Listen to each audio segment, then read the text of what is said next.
The attacks in Ukraine amidst peace talks are shifting diplomatic tables in favor of Russian diplomats in Abu Dhabi, although field data shows what is crippling Russia, bringing forth Kiev's message to the world that force through the means of attack will not succeed land in parts of the oblast of Ukraine, said President Vladimir Zelensky in an interview, since the consequence will be dire to Russia's stability and its internal capacity in Russia and in the region. Neptune missiles points and destroys Russia's logistical measures, fortifying the hand needed for Ukraine to bring on forth in diplomatic tables.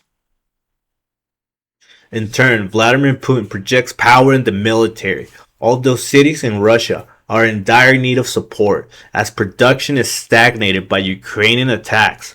Arteries are decimated in logistical zones of Russia's economy.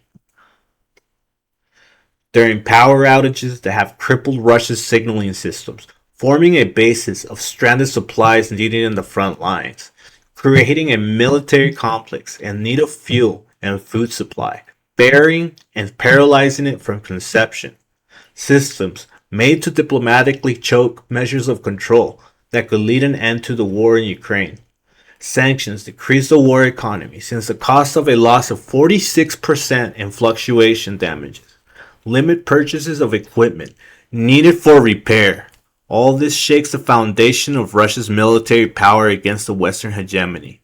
A strategic blow, isolating Russia from international relations that assist in power and momentum during war, putting Ukraine as a pinnacle ally against terrorism. Ukraine, during its defense against ballistic missiles, pushes forth its front lines for regards on air superiority, an essential means to peace talks needed to end the war. Diplomats packed their way through Abu Dhabi. Marco Rubio mentions that refinement is needed to come into a peace settlement, all while delegation on the Ukrainian side by Rustem Umerov signals a shift to facilitate negotiations. Although indications of Russia's latest attacks point that these peace talks won't be nothing but a complexity, resolved only through military command and streamlined packages such as the Pearl program that could leave the United States as predominant in air, sea, and ground operations in the 21st century, giving Ukraine the capacity to sustain air superiority and ground operations in the battlefield for the essential means of keeping up governance as integral to Ukraine's security as Western ally of the United States. Peace talks should talk about secession, but not what Ukraine is willing to give, but what Russia is willing to give back, and the agreement that would lay the foundations needed to support the region. Crimea will lay in the hands of Ukraine as a projection of naval support for the United States for the contingency of security for the parties involved, the well-being of the people.